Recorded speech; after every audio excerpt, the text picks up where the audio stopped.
গণতান্ত্রিক, মানবিক ও অন্তর্ভুক্তিমূলক অর্থনীতির অভিযাত্রায় সরকার। সংসদে পেশ হচ্ছে 9,38,000 কোটি টাকার বাজেট। আমাদের লক্ষ্য হলো বাইরের ধাক্কা এলেও অভ্যন্তরীণ স্থিতিশীলতার উপর অভিঘাতের মাত্রা মোকাবেলা করে অগ্রযাত্রা অব্যাহত রাখা। বাজেটে চাল, ডাল, মশলা সহ 60 পণ্যে শুল্ক কমানোর প্রস্তাব। বাড়তে পারে সিগারেট, ডিটারজেন্ট, রড ও হিমায়িত মাছের দাম।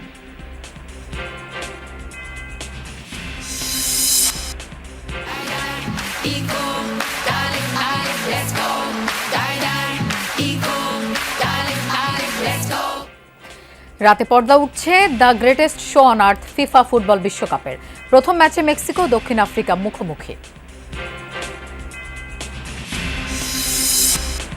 চিকিৎসা অবহেলায় 6 নবজাতকের মৃত্যুতে রাজধানীর আদ্দিন হাসপাতালের লাইসেন্স বাতিল, জানালেন স্বাস্থ্য অধিদপ্তরের ডিজি।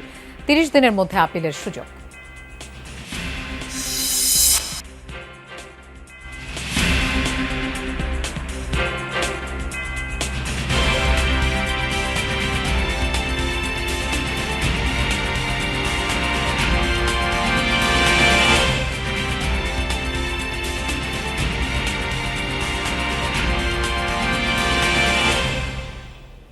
শুভেচ্ছা, আমন্ত্রণ যমুনা নিউজে। আপনাদের সঙ্গে থাকছি আমি মৌসুমী আহমেদ লোপা। এতক্ষণ শিরোনাম দেখছিলেন। দর্শক, জাতীয় সংসদে 2026-27 অর্থ বছরের বাজেট পেশ করছেন অর্থমন্ত্রী আমির খসরু মাহমুদ চৌধুরী। আমরা সরাসরি চলে যাচ্ছি সেখানে। নতুন করে 1 লক্ষ স্বাস্থ্যকর্মী নিয়োগের কার্যক্রম শুরু হয়েছে, যার 80% হবে নারী। মাননীয় স্পিকার,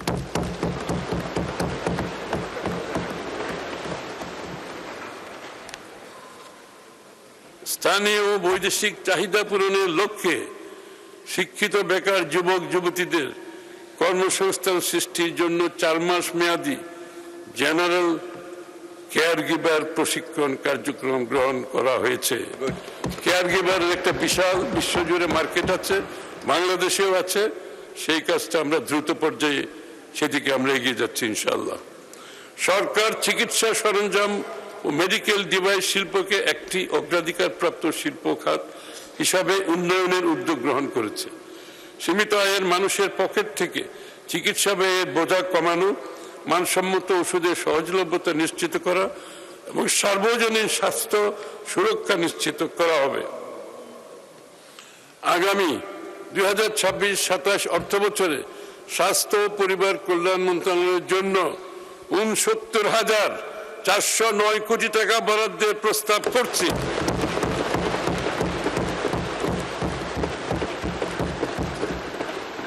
যা জিডিপির 1.10%। এত বড় স্বাস্থ্য বাজেট আর কোনো সময় দেওয়া হয়নি। 25-26 অর্থ বছরের সংশোধিত বাজেটে এই বাবদ বরাদ্দ ছিল আরো কম, 35। কৃষি ও খাদ্য নিরাপত্তা, কৃষিখাত। মাননীয় স্পিকার, আমাদের সরকারের অন্যতম প্রধান অঙ্গীকার হলো কৃষিকে জাতীয় সমৃদ্ধির প্রধান চালিকা শক্তিতে পরিণত করা। কৃষি খাতে মৌলিক যুগান্তর আনতে এবং প্রান্তিক জনগোষ্ঠীর দোরগোড়ায় 10টি সেবা পৌঁছে দিতে সরকার চলতি বছরের 1 বৈশাখ আনুষ্ঠানিকভাবে কৃষক কার্ড কর্মসূচি চালু করেছে।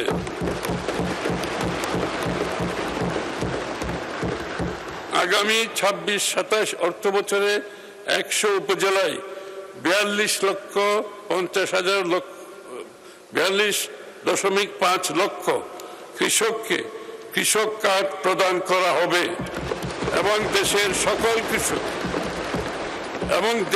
সকল কৃষককে পর্যায়ক্রমে কৃষক কার্ড প্রদান করার পরিকল্পনা রয়েছে।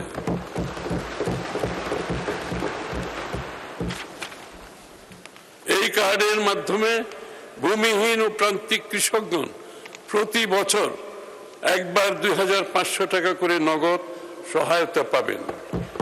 আমি 2026-27 অর্থ বছরে প্রাথমিকভাবে কৃষক কার্ড বাবদ 1,062,50,00,000 টাকা বরাদ্দের প্রস্তাব করছি।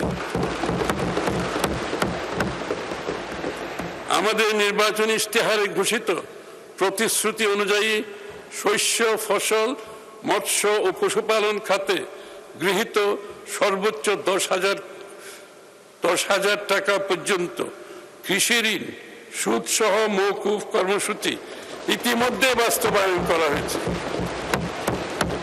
এবং এ বাবদ চলতি অর্থ বছরে 1,568,96,96 টাকা বরাদ্দ প্রদান করা হয়েছে। কৃষির সার্বিক উন্নয়নের জন্য আমরা নিম্নলিখিত কার্যক্রম বাস্তবায়ন করছি।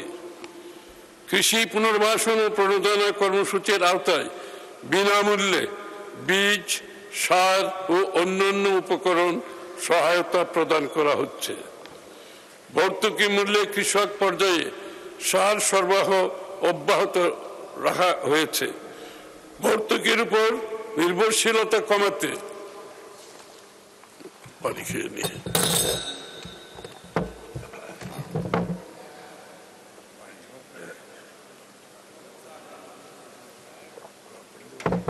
ঠিক আছে, ভর্তুকির উপর নির্ভরশীলতা কমাতে সাশ্রয়ী উৎপাদন নিশ্চিতে কৃষিকে যান্ত্রিকীকরণ কর্মসূচি জোরদার করা হচ্ছে। আমাদের অনেক সময় শ্রমিকের অভাব থাকে, এর জন্য কৃষিকে আরো সামনের দিকে এগিয়ে নিয়ে যাওয়ার জন্য যান্ত্রিকীকরণ প্রয়োজনীয়তা দেখা দিয়েছে। কৃষি পণ্যের বহুমুখীকরণ কার্যক্রম জোরদার করা হয়েছে। পতনশীল খাদ্য পণ্যের জন্য কোল্ড স্টোরেজ ও কোল্ড চেইন ব্যবস্থা সম্প্রসারণ করা হচ্ছে। আমাদের অনেক পতনশীল খাদ্যশস্য নষ্ট হয়ে যায়, এই জন্য এই ব্যবস্থা নেওয়া হচ্ছে। মাননীয় স্পিকার, আম চাষিদের জন্য বরেন্দ্র অঞ্চলে বিশেষ হিমাগার স্থাপন করা হচ্ছে। কৃষি উপকরণ বিতরণ, কৃষি পুনর্বাসন ও প্রণোদনা কার্যক্রম সুচারুরূপে সম্পাদনের লক্ষ্যে কৃষক ডাটাবেজ তৈরির উদ্যোগ গ্রহণ করা হয়েছে। ডাটাবেজের মাধ্যমে সার্ভিস ডেলিভারিটা মাননীয় স্পিকার অনেক সহজ হবে। ইতিপূর্বে বিএনপি সরকার কর্তৃক প্রবর্তিত স্বেচ্ছাশ্রমে খাল খনন কর্মসূচি বাংলাদেশের একটি সফল সামাজিক আন্দোলনের নাম, যা মাননীয় প্রধানমন্ত্রী তারেক রহমান পুনরায় চালু করেছে। দেশের ইতিহাসে সবচেয়ে বড় বাজেট পেল স্বাস্থ্য খাত। আগের অর্থ বছরের 34,000 কোটি থেকে এবার দ্বিগুণেরও বেশি 69,000 কোটি টাকার প্রস্তাব করা হয়েছে। সর্বজনীন স্বাস্থ্যসেবা এবং প্রতিরোধমূলক ব্যবস্থা গড়ে তুলতে চায় নতুন সরকার। অগ্রাধিকার পাবে প্রাথমিক স্বাস্থ্যসেবা, মা ও শিশু স্বাস্থ্য এবং স্বাস্থ্য প্রযুক্তি শিল্পের বিকাশ। তবে প্রতি বছরের মতো এবারও একই চ্যালেঞ্জ, তহবিল ঠিকঠাক ব্যয় করতে পারবে তো স্বাস্থ্য বিভাগ, নাকি অতীতের মতো ব্যয় সক্ষমতার অভাবে বিপুল অঙ্ক ফেরত যাবে? স্বাধীনতার পর দেশের স্বাস্থ্য খাত কেনাকাটা আর নির্মাণেই আটকা। খুব একটা চেষ্টা করা হয়নি টেকসই স্বাস্থ্য ব্যবস্থা গড়ে তোলার। অপ্রয়োজনীয় উন্নয়নে বছরের পর বছর বেড়েছে সংকট। এরই মধ্যে নতুন সরকার ঘোষণা করেছে আরেকটি বাজেট, যেখানে প্রথমবার স্বাস্থ্য খাতে জিডিপির 1% বেশি বরাদ্দ দেওয়া হয়েছে। সবার জন্য সেবা নিশ্চিতে গুরুত্ব পেয়েছে সর্বজনীন স্বাস্থ্যসেবা। দেয়া হবে হেলথ কার্ড। ইউনিয়ন বা শহরের প্রতিটি ওয়ার্ডে থাকবে প্রাথমিক স্বাস্থ্যসেবা ইউনিট। প্রত্যেক উপজেলা স্বাস্থ্য কমপ্লেক্স হবে 101 শয্যার। জেলা সদর হাসপাতালেই মিলবে সব ধরনের চিকিৎসা সেবা। জনবল সংকট কাটাতে দ্রুত নেওয়া হবে 5,000 চিকিৎসক এবং 1 লাখ স্বাস্থ্যকর্মী। বিশেষ উদ্যোগ থাকবে রোগীর ব্যক্তিগত চিকিৎসা খরচ কমানোর। জিডিপির 1% দিচ্ছে, এটা বাংলাদেশের জন্য আমি বলবো যে এই বছরের জন্য এটা একটা যথেষ্ট ভালো বাজেট। তাহলে এখন কোশ্চেন যেটা, সেটা হচ্ছে যে এই বাজেটটা কি জন্য, আমি কোনটাকে ভালো বাজেট বলবো, যদি সেখান থেকে মানুষ আগামী বছর আরও স্বাচ্ছন্দ্যে ট্রিটমেন্ট পায়। দেশের স্বাস্থ্য ব্যবস্থার পুরোটাই চিকিৎসা কেন্দ্রিক। রোগ প্রতিরোধে ছিল না তেমন কোনো উদ্যোগ। এবারের বাজেটে গুরুত্ব পেয়েছে বিষয়টি। আমাদের জীবন আচরণগুলোকে পরিবর্তন করতে হবে, আমাদের খাদ্যাভ্যাসকে পরিবর্তন করতে হবে, আমাদের কায়িক শ্রম বাড়াতে হবে। অর্থাৎ প্রিভেনশন এবং প্রমোশনের দিকে আমরা জোর দিচ্ছি। যদি আমরা রোগ প্রতিরোধের ব্যবস্থা না করি, তাহলে যত হাসপাতালই বানাই রুগী আসতেই থাকবে, রুগীও শেষ হবে না, সেবাও আমরা যথার্থভাবে দিতে পারবো। প্রতি বাজেটে স্বাস্থ্য খাতে বরাদ্দ থাকে কম, সেটারও সিংহভাগ ফেরত যায়, কারণ কর্মকর্তাদের ব্যয় সক্ষমতার অভাব। তাই এবারের বাজেটেও একই চ্যালেঞ্জ। বাজেটের চেয়ে বড় সমস্যা বাজেট বাস্তবায়ন, বাজেটের কাজগুলো করা সঠিক সময়ে। ফলে আমি আশাবাদী যে এবার আমরা সেইভাবেই পরিকল্পনা এগোচ্ছি। এবার আমরা আশা করছি যে আমাদের বাজেটে যে কর্ম পরিকল্পনা এবং যে বাজেট পুরোটাই আমরা এই বছরেই খরচ করতে পারবো।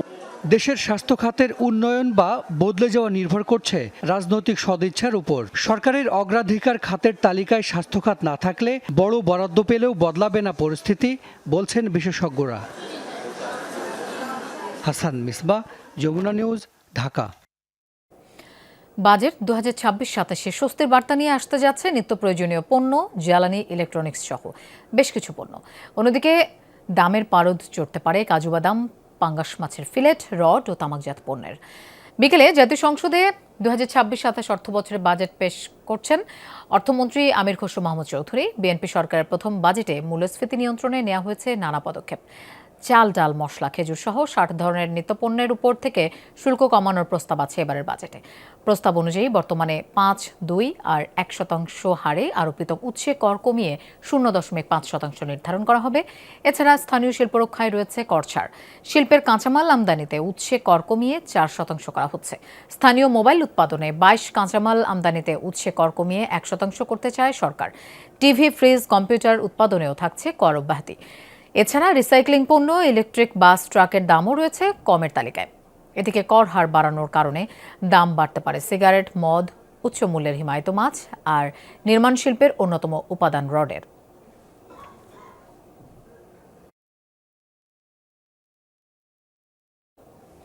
প্রস্তাবিত বাজেট ঘাটতি মোকাবেলায় বেশ বড় ঝুঁকি নিয়েছেন অর্থমন্ত্রী আমির খসরু মাহমুদ চৌধুরী। 2,43,000 কোটি টাকার ঘাটতি মেটাতে সরকার দেশি বিদেশি ঋণের দ্বারস্থ হবে। এ লক্ষ্যে ব্যাংক খাত থেকে বিপুল পরিমাণ ঋণ গ্রহণের প্রস্তাব করেছেন অর্থমন্ত্রী। তবে অর্থনীতিবিদরা সতর্ক করছেন, অভ্যন্তরীণ উৎস থেকে সরকার এত বিপুল পরিমাণে ঋণ গ্রহণ করলে নেতিবাচক প্রভাব পড়তে পারে বেসরকারি ঋণ প্রবাহে। কমিয়ে বিনিয়োগ বাড়ানোর নীতি কৌশল গ্রহণ করা হচ্ছে।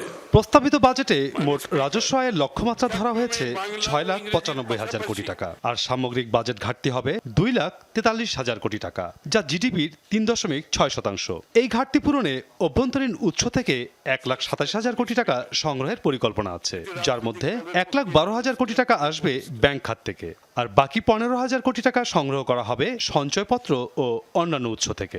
আমাদের ডেট সাস্টেইনেবিলিটি ঝুঁকির মুখে পড়েছে। আমরা বর্তমান মধ্যম মানের ঝুঁকি থেকে নিম্ন ঝুঁকির ঋণ মানে ফিরে আসতে চাই। তাই আমরা রাজস্ব বৃদ্ধির মাধ্যমে বাজেট ঘাটতি একটি সহনীয় পর্যায়ে রেখে ঋণ ব্যবস্থাপনায় শৃঙ্খলা ফিরিয়ে আনতে চাই। ঘাটতি পূরণের জন্য ব্যাংক ঋণের বাইরে আরও 1,16,000 কোটি টাকা দরকার হবে। বিদেশি উৎস থেকে ঋণ করে এই অর্থ সংগ্রহ করতে চান অর্থমন্ত্রী। এছাড়া 6,000 কোটি টাকা বিদেশি অনুদান সংগ্রহ করতে চায় সরকার। ব্যাংক খাত থেকে সরকার বেশি ঋণ নিলে বেসরকারি খাতে বিরূপ প্রভাব পড়তে পারে, এমন অভিমত অর্থনীতিবিদদের। এক্ষেত্রে সরকারকে সতর্কভাবে এগোনোর পরামর্শ তাদের। সরকার যদি ঋণ বেশি নেয় তাহলে সেটা কিন্তু ব্যক্তি খাতে ঋণের প্রবাহের উপরে, কারণ ব্যাংকগুলোতে কিন্তু তারল্য খুব বেশি নেই, সেটার উপরে কিন্তু একটা চাপ পড়বে। সুতরাং এটি সার্বিকভাবে যদি আমরা চিন্তা করি যে আমাদের ব্যবসার পরিবেশ এবং ঋণের প্রবাহ এবং এর পাশাপাশি শিল্পায়নের বিষয়টা, সেটার উপর একটা চ্যালেঞ্জিং প্রভাব পড়তে পারে। প্রস্তাবিত বাজেটের 9,38,000 কোটি টাকার মধ্যে দেশি ও বিদেশি ঋণের কিস্তি পরিশোধে ব্যয় হবে 46,000 কোটি টাকা। অন্যদিকে ডলার সংকট, কঠোর ঋণ শর্ত এবং বৈদেশিক অর্থনৈতিক অনিশ্চয়তার প্রেক্ষাপটে এই উচ্চাভিলাষী বিদেশি ঋণের লক্ষ্য অর্জন নিয়ে আছে সংশয়। সম্প্রসারণ করা হয়েছে। মাসুদুজ্জামান রবিন, যমুনা নিউজ, ঢাকা। চিকিৎসা অবহেলায় 6 শিশু মৃত্যুর ঘটনায় 8 দিন হাসপাতালের লাইসেন্স বাতিল করা হয়েছে বলে জানিয়েছেন স্বাস্থ্য অধিদপ্তরের মহাপরিচালক। তিনি জানান, হাসপাতালটির আর চিকিৎসা দেওয়ার সুযোগ নেই। তবে লাইসেন্স বাতিলের সিদ্ধান্তের বিরুদ্ধে 30 দিনের মধ্যে আপিল করতে পারবে হাসপাতালটি। আমরা এ বিষয়ে আরও জানবো। আমাদের সাথে যোগ দিচ্ছেন সহকর্মী আরিফুর রহমান সবুজ। সবুজ, স্বাস্থ্য অধিদপ্তরের মহাপরিচালক আর কি বলেছেন একটু জানতে চাই বিস্তারিত। মূলত স্বাস্থ্য অধিদপ্তর যেটি বলছে যে এই ঘটনার পরদিনেই একটি তদন্ত কমিটি গঠন করা হয়েছিল এবং তদন্ত কমিটি যথাযথভাবে সেই হাসপাতালটি পরিদর্শন করার পর যেই বিষয়গুলো যেই জায়গাটিতে অবহেলার পেয়েছে সেই অবহেলার জায়গাগুলো মূলত তদন্ত প্রতিবেদনে তুলে ধরা হয়েছে এবং এই তদন্ত প্রতিবেদনের পরপরই যেই পদক্ষেপ নিতে বলা হয়েছিল তদন্ত প্রতিবেদনের যে সুপারিশ সেই সুপারিশ অনুযায়ী মূলত হাসপাতাল কর্তৃপক্ষকেও কিন্তু একটি কারণ দর্শানোর নোটিশও দেওয়া হয়েছিল। সেই নোটিশটি মূলত গত 9 তারিখে দেওয়া হয়েছে এবং সেটি একেবারেই মনোপুত হয়নি স্বাস্থ্য অধিদপ্তরের। সেই কারণে মূলত যে তদন্ত কমিটি সরকারের যে তদন্ত কমিটি গঠন করা হয়েছিল সেই তদন্ত কমিটির সুপারিশ মোতাবেক এই লাইসেন্সটি মূলত বাতিল করা হয়েছে এবং তারা বলছেন যে যথাযথ প্রক্রিয়া অবলম্বন করে যে আইনের যে ধারা রয়েছে স্বাস্থ্য অধিদপ্তরে অর্থাৎ চিকিৎসা অবহেলার ক্ষেত্রে হাসপাতালের লাইসেন্স বাতিলের যে আইনটি রয়েছে সেই আইন মোতাবেক এই লাইসেন্সটি বাতিল করা হয়েছে এবং এই সময়ের মধ্যে যেহেতু লাইসেন্স বাতিল করা মানে এখানে একটু স্পষ্ট করে বলি যে সিলগালা করা এবং লাইসেন্স বাতিল করা দুটো কিন্তু ভিন্ন বিষয়। এখনও হাসপাতালটি সিলগালা করা হয়নি। যেভাবে যেই ওয়ার্ডটিতে শিশু মৃত্যুর ঘটনা ঘটেছিল সেটি পরের দিনে যেভাবে সিলগালা করে দেওয়া হয়েছে হাসপাতালটি কিন্তু সেভাবে সিলগালা করে দেওয়া হয়নি। মূলত লাইসেন্স বাতিল করা হয়েছে। এরপরে তারা হাসপাতাল কর্তৃপক্ষ একটি সুযোগ পাবে, আপিলের সুযোগ পাবে। তারা হয়তো যদি তাদের যে ল্যাকিংসগুলো রয়েছে যেই জায়গাগুলোতে তাদের অবহেলার জায়গা রয়েছে সেগুলো সংশোধন করে সেটি তারা যদি আপিলের পর 30 দিনের মধ্যে আপিল করবে এবং তারপরে আসলে সরকারের কাছে আপিল করবে। তারপরে মন্ত্রণালয়ের আছে তারা সংশ্লিষ্টরা যারা রয়েছেন তারা এই বিষয়ে আবারও হয়তো বসে সেই হিসাবে তারা কি ধরনের তাদের আপিলে কি বিষয় তুলে ধরেছেন সেই বিষয়গুলোর বিবেচনা করে সেই পরবর্তীতে সিদ্ধান্ত নেওয়া হবে। এর মধ্যেই প্রায় আমরা যতটুকু জানতে পেরেছি আজকে হাসপাতালে সকাল থেকে আমি ছিলাম সেখানে পর্যাপ্ত পরিমাণে পুলিশ মোতায়েন হয়েছে যেন অপ্রীতিকর কোনো ঘটনা না ঘটে এবং হাসপাতাল কর্তৃপক্ষের সঙ্গে কথা হয়েছে। হাসপাতাল কর্তৃপক্ষ যেটি বলছে যে তাদের এখন পর্যন্ত যেটি 700 শয্যার হাসপাতাল আদ্দিন হাসপাতাল এই হাসপাতালটিতে এখন বর্তমানে প্রায় 450 থেকে 500 রোগী ভর্তি রয়েছে। সেই রোগীগুলোকে স্বাস্থ্য অধিদপ্তর আজকে যে ব্রিফিংয়ে তাকে যিনি মহাপরিচালক রয়েছেন তাকে প্রশ্ন করা হয়েছিল এত বিপুল সংখ্যক রোগীকে কিভাবে সরিয়ে নেওয়া যায় কিনা বা তাদের ব্যাপারে কি সিদ্ধান্ত। তখন তিনি যেটি বলেছেন যে হাসপাতাল কর্তৃপক্ষই লাইসেন্স আছে এরকম একটি হাসপাতালে সরিয়ে নেওয়ার ব্যবস্থা তারাই করবে। এ বিষয়ে যদি স্বাস্থ্য অধিদপ্তরের কাছ থেকে কোনো ধরনের সহযোগিতা কেউ চায় সেই হিসাবে স্বাস্থ্য অধিদপ্তর ব্যবস্থা নেবে, সহযোগিতা করবে। দ্রুত সময়ের মধ্যে সেটি নির্দিষ্ট করে কয়েকদিন সেটি এখন পর্যন্ত বলা হয়নি, কিন্তু দ্রুত সময়ের মধ্যে হাসপাতালের যেসব রোগী রয়েছে তাদেরকে সরিয়ে নেওয়ার নির্দেশ দেওয়া হয়েছে। সবুজ, আপনাকে ধন্যবাদ আমাদের সাথে যোগ দেওয়ার জন্য। বিশ্বকাপ ফুটবল 2026 উপলক্ষে 10 টাকা মূল্যমানের স্মারক ডাক টিকিট উন্মোচন করেছেন প্রধানমন্ত্রী তারেক রহমান। সকালে জাতীয় সংসদ সচিবালয়ে নিজ কার্যালয়ে 50 টাকা মূল্যমানের খাম সম্বলিত সুভেনির শিট এবং 5 টাকা মূল্যমানের ডাটা কার্ডও প্রকাশ করেন প্রধানমন্ত্রী। এ সময় বিশেষ সিলমোহর ব্যবহার করা হয়। অনুষ্ঠানে উপস্থিত ছিলেন ডাক, টেলিযোগাযোগ ও তথ্য প্রযুক্তি মন্ত্রী ফকির মাহবুব আনাম, মন্ত্রণালয়ের সচিব বিলকিস জাহান রিমি, প্রধানমন্ত্রীর অতিরিক্ত প্রেস সেক্রেটারি আতিকুর রহমান রোমন এবং ডাক অধিদপ্তরের অতিরিক্ত মহাপরিচালক SM হারুনুর রশিদ।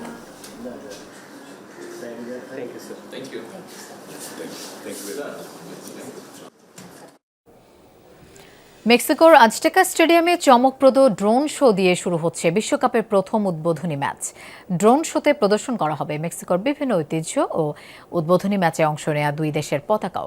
এছাড়াও থাকছে শাকিরা, বার্না বয়, টাইলা ও ব্যান্ড মানার জমকালো পারফরম্যান্স। ম্যাচ শুরুর ঠিক 90 মিনিট আগে অর্থাৎ বাংলাদেশ সময় রাত 11:30টায় শুরু হবে এই উদ্বোধনী অনুষ্ঠান।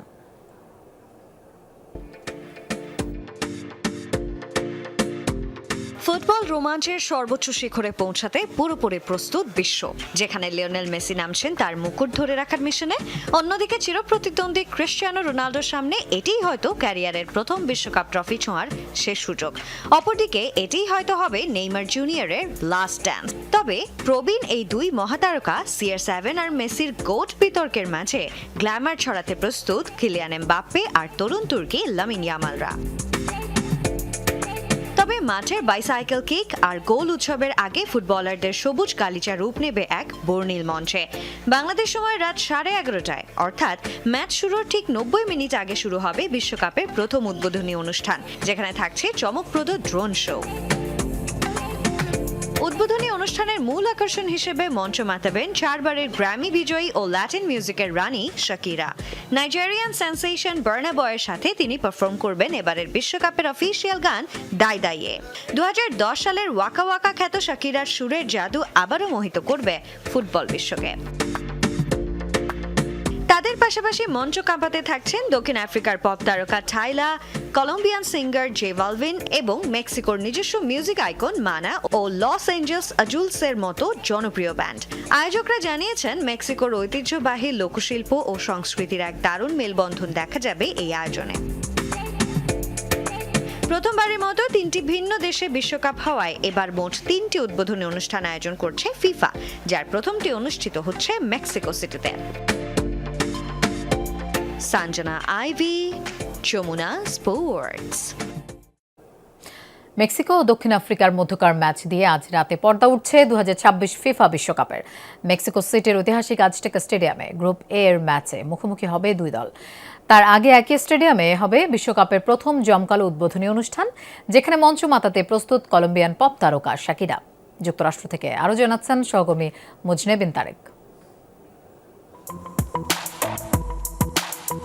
ঠিক যেন 2010 বিশ্বকাপের পুনরাবৃত্তি। সেবার উদ্বোধনী ম্যাচে মুখোমুখি হয়েছিল স্বাগতিক দক্ষিণ আফ্রিকা ও মেক্সিকো। এবার বিশ্বকাপ মেক্সিকোর ঘরের মাঠে, আর উদ্বোধনী লড়াইয়ে তাদের প্রতিপক্ষ সেই দক্ষিণ আফ্রিকা। 16 বছর আগের সেই লড়াই ড্র হয়েছিল 1-1 গোলে। এবার জয়ের পাল্লাটা ভারী মেক্সিকোর দিকেই। তারা খেলবে নিজেদের মাঠ ঐতিহাসিক আজটেকা স্টেডিয়ামে। দলে আছেন রেকর্ড 6ষ্ঠবারের মতো বিশ্বকাপ খেলতে যাওয়া গোলরক্ষক ওচোয়ার মতো পরীক্ষিত মুখ। অভিজ্ঞতা ও তারুণ্যের মিশেলে গড়া দলটির রক্ষণভাগও বেশ শক্তিশালী। সবশেষ 8 ম্যাচের 6টিতেই ক্লিনশিট রেখেছে মেক্সিকোর ডিফেন্স। বিপরীতে কাউন্টার অ্যাটাকে প্রতিপক্ষকে বিপাকে ফেলতে বেশ পটু দক্ষিণ আফ্রিকা। বিশ্বকাপে নিজেদের শেষ 9 ম্যাচের প্রতিটিতেই গোলের দেখা পেয়েছে আফ্রিকার দেশটি। শুধু মাঠের লড়াই নয়, আয়োজনেও মুনশিয়ানা দেখাতে প্রস্তুত মেক্সিকো। তৃতীয়বারের মতো বিশ্বকাপের আয়োজক হতে যাওয়া দেশটি উদ্বোধনী অনুষ্ঠানকে ঘিরে রেখেছে চমক, যেখানে বিশ্বকাপের থিম সং দায় দায়ে মাতাবেন কলম্বিয়ার পপ সম্রাজ্ঞী শাকিরা। বাংলাদেশ সময় রাত 11:30টায় শাকিরা এবং নাইজেরিয়ান আফ্রোবিটস শিল্পী বার্না বয় যৌথভাবে এবারের আসরের অফিসিয়াল থিম সং দায় দায়ে পরিবেশন করবেন। মেক্সিকোর ঐতিহ্য ও আধুনিক ল্যাটিন সুরের মিশেলে সাজানো এই অনুষ্ঠানে আরও থাকছেন জে বালভিন এবং পপ ব্যান্ড মানার মতো জনপ্রিয় তারকারা। পরদিন বাংলাদেশ সময় রাত একই সময়ে কানাডার টরন্টোর বিএমএ ফিল্ডে অনুষ্ঠিত হবে দ্বিতীয় উদ্বোধনী অনুষ্ঠান। পারফর্ম করবেন মাইকেল বুবলে, এলানিস মরিসেট এবং আলিসিয়া কারা। সবশেষ শনিবার বাংলাদেশ সময় ভোর 5:30 যুক্তরাষ্ট্রের লস অ্যাঞ্জেলেসের সোফা স্টেডিয়ামে বসবে উদ্বোধনী ত্রয়ীর শেষ আসর। হলিউড ঘরানার এই চোখ ধাঁধানো আয়োজনে মঞ্চ মাতাবেন ক্যাটি পেরি, ব্ল্যাকপিঙ্ক ব্যান্ডের লিসা, ফিউচার এবং অ্যানিত্তার মতো জনপ্রিয় আন্তর্জাতিক তারকারা। Mujre bin Tarek, Jamuna sports, New York, যুক্তরাষ্ট্র। দর্শক, জাতীয় সংসদে 2026-27 অর্থ বছরের বাজেট পেশ করছেন অর্থমন্ত্রী আমির খসরু মাহমুদ চৌধুরী। আমরা সরাসরি সেখানে চলে যাচ্ছি। আমাদের দেশে সেমিকন্ডাক্টর একটু হচ্ছে, বাট এটা বিশাল সম্ভাবনা, সেই কাজটি হাতে নেওয়া হয়েছে। ব্যবসায়ী, প্রযুক্তি উদ্যোক্তা সহ বেসরকারি খাতের অংশীজনদের সাথে নিয়ে সমন্বিত পলিসি, রেগুলেটরি ফ্রেমওয়ার্ক এবং সময় উপযোগী আর্থিক প্রণোদনার মাধ্যমে বাংলাদেশকে একটি শীর্ষস্থানীয় গ্লোবাল ইলেকট্রনিক্স ম্যানুফ্যাকচারিং হাবে রূপান্তর করার লক্ষ্যে সরকার ইতিমধ্যেই কাজ শুরু করেছে। স্পিকার, কৃত্রিম বুদ্ধিমত্তা, এআই খুব একটা পপুলার ওয়ার্ড। এআই এখন ইলেকট্রনিক শিল্প এবং তরুণদের উদ্ভাবনী সক্ষমতাকে জাতীয় উন্নয়ন আধুনিকায়নের গুরুত্বপূর্ণ চালিকা শক্তি হিসেবে বিবেচনা করা হচ্ছে। সরকার কৃত্রিম বুদ্ধিমত্তা, এআইকে দেশের উন্নয়ন ও আধুনিকায়নে একটি বড় সুযোগ হিসেবে গ্রহণ করেছে। এআই ব্যবহার করে স্মার্ট সিটি বিনির্মাণ এবং নাগরিক সেবাকে জনবান্ধব করা, শিক্ষা ব্যবস্থায় এআই অন্তর্ভুক্ত করার মাধ্যমে তরুণ প্রজন্মকে ভবিষ্যৎ কর্মক্ষেত্রের উপযোগী ও দক্ষ করে তোলার উদ্যোগ গ্রহণ করা হয়েছে। এটা বাংলাদেশের তরুণ প্রজন্মের একটা বড় ধরনের চাহিদা, এটাকে মাথায় রেখেই এই কার্যক্রমগুলো সরকার শুরু করেছে এবং খুব কম সময়ের মধ্যে ইনশাআল্লাহ সমাপ্ত হবে বলে আমি বিশ্বাস করি। এ লক্ষ্যে আমাদের কর্মকৌশল নিম্নরূপ: তরুণ জনগোষ্ঠীর দক্ষতা, সৃজনশীলতা, উদ্ভাবনী শক্তিকে কাজে লাগিয়ে স্টার্টআপ, ফ্রিল্যান্সিং, কন্টেন্ট ক্রিয়েটর এবং এআই প্রযুক্তি নির্ভর উদ্যোক্তা তৈরি করা, সরকারি পরিকল্পনায় এবং সেবা প্রদানে এআই ড্রিভেন ডেটা সেন্টার ব্যবহার করে সিদ্ধান্ত গ্রহণকে আরও কার্যকর ও গতিশীল করা হবে। কৃত্রিম বুদ্ধিমত্তা ব্যবহার করে নাগরিক সেবার মান উন্নয়ন, প্রশাসনিক কার্যক্রমের দক্ষতা, স্বচ্ছতা ও জবাবদিহিতা বৃদ্ধি করা হবে। এসব উদ্যোগ বাংলাদেশকে একটি উদ্ভাবন নির্ভর, প্রযুক্তি সমৃদ্ধ ও আত্মনির্ভরশীল রাষ্ট্র হিসাবে রূপান্তরে গুরুত্বপূর্ণ ভূমিকা পালন করবে। তথ্য প্রযুক্তি খাতের সম্ভাবনা বিবেচনায় এই খাতে নতুন নতুন উদ্যোক্তাদের উৎসাহিত করার জন্য আগামী ২৬-২৭ অর্থ বছরে ৫০০ কোটি টাকা বরাদ্দের প্রস্তাব করছি। এটা প্রয়োজনে বাড়ানো হতে পারে। এই অর্থ স্টার্টআপ তহবিল হিসাবে নারী উদ্যোক্তা তৈরিতে, নারী উন্নয়নে, তরুণ উদ্যোক্তা তৈরিতে ব্যবহার করা হবে। মাননীয় স্পিকার, কর্মসংস্থান ও দক্ষতা উন্নয়ন এই সরকারের অত্যন্ত গুরুত্বপূর্ণ একটি পদক্ষেপ। করব কাজ, গড়ব দেশ নীতির ভিত্তিতে বিভিন্ন খাতভিত্তিক কর্মসংস্থান সৃষ্টির ব্যাপক পরিকল্পনা বাস্তবায়ন সরকারের অন্যতম প্রধান অগ্রাধিকার।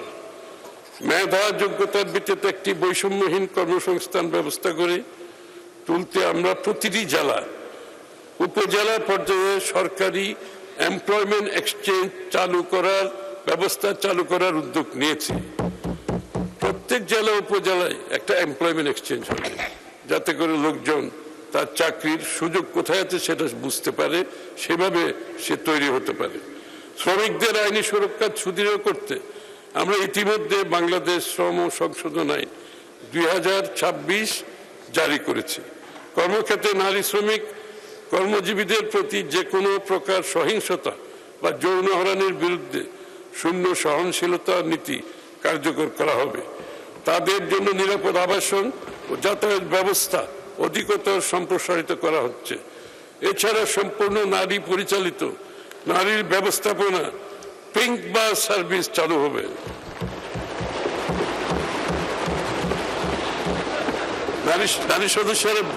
নারী সদস্যরা বেশি করে তালি দিচ্ছে,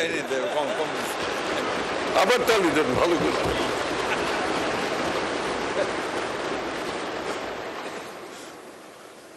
পিঙ্ক বাসে আমরা চড়তে পারবো নাকি? না, আমরা পারবো, আপনাকে পিঙ্ক হয়ে যেতে হবে তাহলে। শিশু শ্রম বন্ধে ইতিমধ্যে জাতীয় পরিকল্পনা ২০২৬-৩০ এর খসড়া প্রণয়ন করা হয়েছে।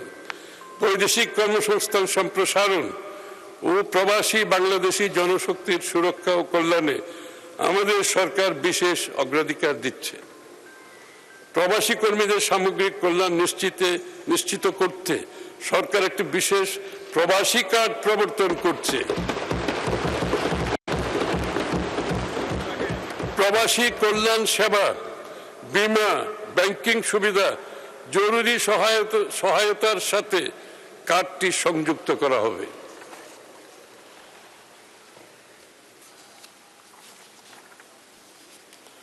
বিকল্প শ্রমবাজার হিসাবে আমরা Russia, Portugal, Romania, Brazil, Greece, Serbia, north Macedonia এই দেশগুলোর সঙ্গে ইতিমধ্যে দ্বিপাক্ষিক চুক্তি স্বাক্ষরের উদ্যোগ গ্রহণ করেছি। দীর্ঘদিন বন্ধ থাকার পর আমরা আবারও মালয়েশিয়া, ওমান, সংযুক্ত আরব আমিরাত ও কুয়েতের শ্রমবাজার খোলার প্রক্রিয়া শুরু করেছে। হাইকোর্টে রামিসা সহ অন্যান্য ধর্ষণ ও হত্যা মামলাগুলোর বিচার বিরতিহীনভাবে চলবে জানিয়েছেন অ্যাটর্নি জেনারেল রুহুল কুদ্দুস কাজল। হাইকোর্টে রামিসা হত্যা মামলা পরিচালনায় রাষ্ট্রপক্ষের বিশেষ আইনজীবী প্যানেল গঠন করা হয়েছে। বৃহস্পতিবার নিজ কার্যালয়ে সংবাদ সম্মেলনে অ্যাটর্নি জেনারেল বলেন, রামিসা হত্যা মামলার ডেথ রেফারেন্স শুনানি তিনি নিজেই করবেন। এর আগে বুধবার নারী ও শিশু নির্যাতন মামলার ডেথ রেফারেন্স ও আপিল শুনানির জন্য হাইকোর্টে বিশেষ বেঞ্চ গঠন করেন প্রধান বিচারপতি। রোববার থেকে বিচারপতি ভীষ্মদেব চক্রবর্তী ও বিচারপতি কে এম রাশেদুজ্জামান রাজার সমন্বয়ে গঠিত এই হাইকোর্ট বেঞ্চ পরিচালনা করবেন বিচার কাজ। সুপ্রিম কোর্ট প্রশাসনের জারি করা বিজ্ঞপ্তিতে বলা হয়, শুধু নারী ও শিশু নির্যাতন দমন আইন সংক্রান্ত মৃত্যুদণ্ডাদেশ কনফার্মেশনের রেফারেন্স এবং একই রায় হতে উদ্ভূত সকল ফৌজদারি আপিল ও জেল আপিল অগ্রাধিকার ভিত্তিতে শুনানি করবে এই বেঞ্চ। রামিসা হত্যা মামলা, যেটা খুবই আলোচিত সাম্প্রতিক মামলা, তারও সমস্ত রেফারেন্সের নথি সুপ্রিম কোর্টে চলে এসেছে। এ সম্পর্কে আপনাদেরকে আমি আগেই জানিয়েছিলাম এবং সেই অনুযায়ী আমরা আশা করছি হয়তো যে দ্রুত পেপার বুক সম্পন্ন হয়ে যাবে। দেশের বিভিন্ন সীমান্ত এলাকায় গেল কয়েকদিন ধরেই উত্তেজনা অব্যাহত। বিএসএফের পুশিন চেষ্টা, যা শক্ত হাতে প্রতিরোধ করতে কাজ করছেন বিজিবি সদস্যরা। তবে এই লড়াইয়ে তারা একা নন, অনুপ্রেরণা যোগাতে এগিয়ে এসেছেন স্থানীয়রা। লালমনিরহাট ও ঝিনাইদহের সীমান্ত জুড়ে বিজিবি সদস্যদের সাথে কাঁধে কাঁধ মিলিয়ে কাজ করছে সাধারণ মানুষ। দেশপ্রেম আর মানবিকতার এমন দৃশ্য এখন দেখা যাচ্ছে বিভিন্ন সীমান্ত এলাকায়। বিএসএফের পুশিন সংখ্যায় দেশের সীমান্ত এলাকায় বিজিবির এই তৎপরতা। তাদের সাথে কাঁধে কাঁধ মিলিয়ে যুক্ত হয়েছেন স্থানীয় বাসিন্দারা। গড়ে উঠেছে সম্মিলিত প্রতিরোধ। গেল কয়েকদিনে লালমনিরহাটের বিভিন্ন সীমান্ত এলাকা দিয়ে অন্তত ৩৩ জনকে অবৈধভাবে এপারে ঠেলে দেওয়ার চেষ্টা করে বিএসএফ, যা স্থানীয়দের সাথে নিয়ে প্রতিরোধ করে বিজিবি সদস্যরা।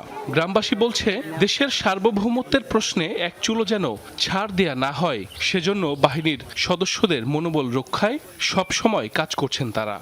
অবৈধভাবে যে পুশিনের চেষ্টা করছে সেটা আমাদের মনে করেন বর্ডার গার্ড, বিজিবি এবং বাংলাদেশের যে মনে করেন লোকাল মনে করেন যে জনসাধারণ যে মানুষ আছে, এটাকে প্রতিরোধ করার জন্য আমরা এখন সীমান্তের অবস্থান করতেছি। ওদেরকে কোনো ক্রমে বাংলাদেশে মাটিতে কোনো পাড়া দেওয়ার কোনো স্কোপে আসে না আমাদের। তারা যদি প্রকৃত বাংলাদেশি হয়ে থাকে, আলোচনার মাধ্যমে সুন্দর সিস্টেমে আসুক। অনেকে এখন জিরো লাইনের মাঝে অবস্থান করছেন, সেখানে খাবারের ব্যবস্থা নেই, থাকার ব্যবস্থা নেই, সুপেয় পানির ব্যবস্থা নেই। সবচেয়ে আরও উদ্বেগের বিষয় যে সেই সব মানুষের মাঝে রয়েছে খুব কম বয়সী শিশু এবং নারী। এটি অত্যন্ত অমানবিক এবং উদ্বেগের বিষয়। জেলার প্রায় ২৮২ কিলোমিটার সীমান্ত এলাকায় বাড়তি সতর্ক অবস্থান নিয়েছে বিজিবি। এর মধ্যে কাঁটাতারবিহীন ৭৪ কিলোমিটার এলাকায় অতিরিক্ত নজরদারির ব্যবস্থা জোরদার করা হয়েছে। তথ্য দিয়ে হেল্প করতেছে সাথে সাথে, যেটা আমাদের পেট্রোলকে কুইক মুভ করতে সাহায্য করছে একটা জায়গা মতো। কোন জায়গায় সন্দেহভাজন থেকে জেলেই জানি আমরা খবর পাই, যাতে আমরা কুইকলি প্রম্পট অ্যাকশন করতে পারি। সীমান্ত এলাকায় টহল পরিচালনা তাৎক্ষণিকভাবে পুশিং প্রতিরোধ টহল করে যাচ্ছে। ঝিনাইদহের সীমান্ত এলাকায় কখনো মাইকিং, কখনো পতাকা হাতে টহল চালিয়ে যাচ্ছে বর্ডার গার্ড বাংলাদেশ বিজিবি সদস্যরা।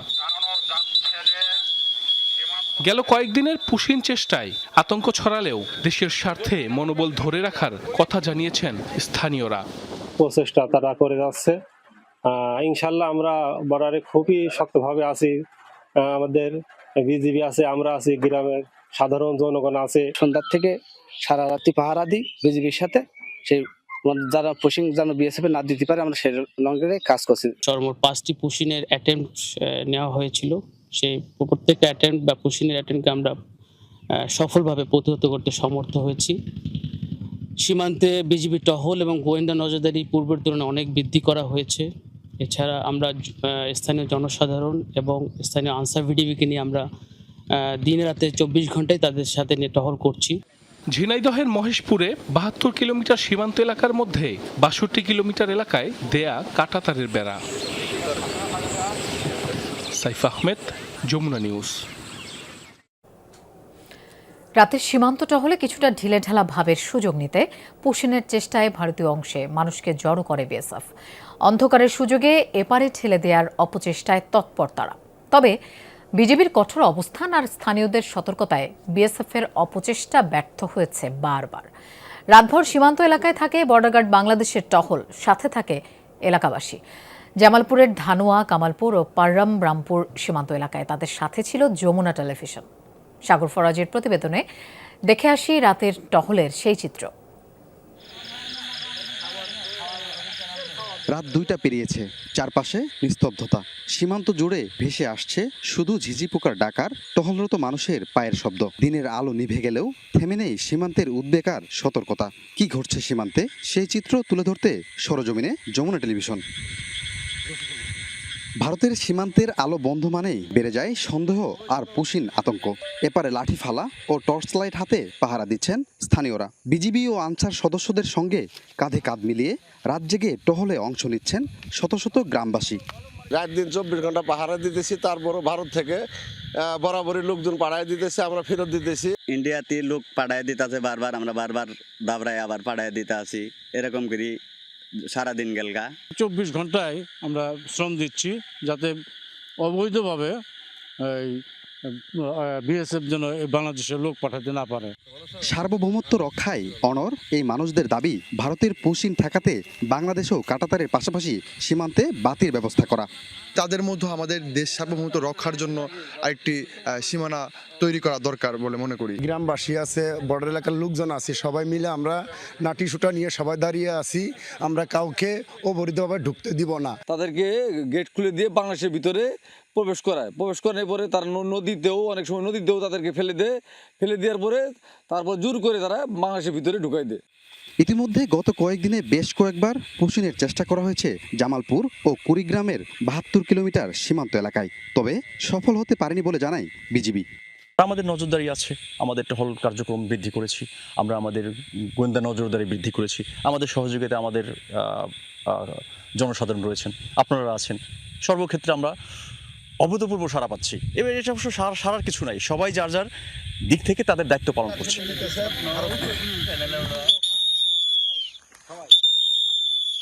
এটি ভারত সীমান্তের একদম পাশের এলাকা, নোম্যান্সল্যান্ড এলাকায় দাঁড়িয়ে আছেন এখানকার বাসিন্দারা। তার সাথে রয়েছেন বিজিবির সদস্য এবং কি আনসার বাহিনীর সদস্যরা। তাদের একটাই উদ্দেশ্য, ভারত থেকে যেন অবৈধভাবে কাউকে পুশিন করা না হয়। ইতিমধ্যে আমরা দেখেছি এই পুশিন নিয়ে স্থানীয় বাসিন্দা এবং কি বিজিবির সদস্যরা শক্ত হাতে দমন করেছেন, সেটি রক্ষা করতে চান এখানকার সবাই। সাগর ফরাজি, যমুনা নিউজ, জামালপুর। এদিকে জামালপুর সীমান্তে 24 ঘন্টা শূন্যরেখায় আটকে থাকা সেই বৃদ্ধকে থানায় নিয়ে এসেছে বিজেপি। সকাল 7:30টার দিকে সীমান্তের 1082 নম্বর পিলারের সামনে নোম্যান্স ল্যান্ড থেকে উদ্ধার করা হয়। তাকে নেওয়া হয় বক্সিগঞ্জ থানায়। বিজেপি জানায় উদ্ধার হওয়া বৃদ্ধের নাম ষষ্ঠী চন্দ্র বর্মন। তিনি রাজশাহীর গোদাগাড়ী উপজেলার চান্দলাই গ্রামের বাসিন্দা। সামাজিক যোগাযোগ মাধ্যমে তার একটি ভিডিও ছড়িয়ে পড়ার পর পরিবারের সদস্যরা বিজেপির সাথে যোগাযোগ করেন। এরপর পরিচয় নিশ্চিত করে তাকে সীমান্ত এলাকা থেকে উদ্ধার করা হয়। তবে তিনি কতদিন ধরে ভারতে অবস্থান করছিলেন অথবা কিভাবে ভারতে গেছেন তা এখনো জানা যায়নি। এর আগে গতকাল কামালপুর সীমান্তে ওই বৃদ্ধকে বাংলাদেশে প্রবেশ করানোর চেষ্টা করে বিএসএফ। খাল খনন কর্মসূচিতে অংশ নিতে শনিবার কক্সবাজার যাচ্ছেন প্রধানমন্ত্রী তারেক রহমান। এ নিয়ে পর্যটন শহরে চলছে ব্যাপক প্রস্তুতি। পাতুলি খাল খননের উদ্যোগ নেয় খুশি কৃষি নির্ভর অঞ্চলটির মানুষ। 46 বছর আগে এই খাল খননে আসা তৎকালীন রাষ্ট্রপতি জিয়াউর রহমানের স্মৃতিও সংরক্ষণে রেখেছেন তারা। 1979 সালের ডিসেম্বরে কক্সবাজারে পিএম খালের পাতলি খাল খননে এসেছিলেন তৎকালীন রাষ্ট্রপতি জিয়াউর রহমান। কর্মসূচির উদ্যোক্তা প্রয়াত আবুল ফজল চৌধুরীর দাওয়াতে স্বেচ্ছায় খাল খননে অংশগ্রহণকারীদের নিয়ে প্রীতিভোজে অংশ নেন। সে সময়ের ছবি, প্রশংসাপত্র, দাওয়াতনামা সহ সব স্মৃতি এখনো যত্ন করে রেখেছেন পরিবারটির সদস্যরা। আবার ফাতির খালে পানি ঢুকবে, এটা বড় বিষয় নেই। 46 বছর পর হচ্ছে এটা। আসি এখন 2026, এটা তো কেউ করে নাই। করলে লোক দেখার জন্য কিছু করে, প্রজেক্ট নিয়ে মেম্বার চেয়ারম্যানরা যা করছে। মাতলে আলোর মাথা যায় মিডিয়া হাইটি, তারপর দিয়ে হাইটি, ফোড়া দিয়ে হাইটি, তারপরে আমি বুঝছি ছোট হাল এখানে যেরকম যে সময় খাল কাটছিল ওই সময় আমরা এখানে আসতাম, এখানে টকি চলতো।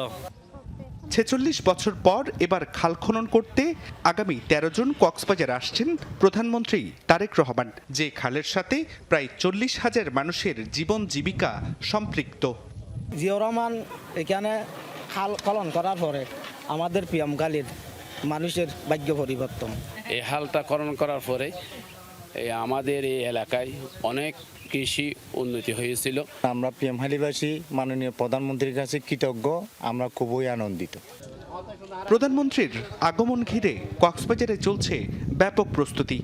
ওনার সার্বিক যে পরিদর্শন, বিভিন্ন উন্নয়ন প্রকল্পের উদ্বোধন, সার্বিক বিষয়ে সকল ডিপার্টমেন্টের সাথে আমরা সমন্বয় করছি এবং সকল ধরনের প্রস্তুতি গ্রহণ করা হয়েছে। খাল খনন ছাড়াও বৃক্ষরোপণ, মাতামুহুরী উপজেলা ও পেকুয়া পৌরসভার ভিত্তিপ্রস্তর স্থাপন সহ নানা কর্মসূচিতে অংশ নেয়ার কথা রয়েছে প্রধানমন্ত্রীর।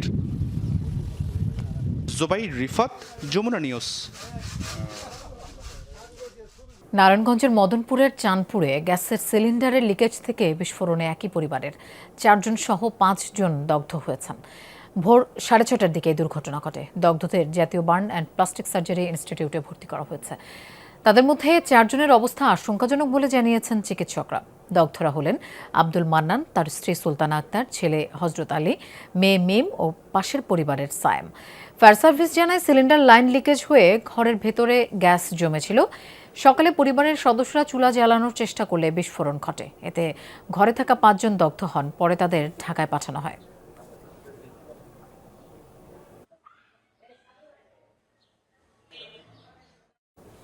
দর্শক, এই ছিল যমুনা নিউজের এতক্ষণ সাথে থাকার জন্য ধন্যবাদ সবাইকে।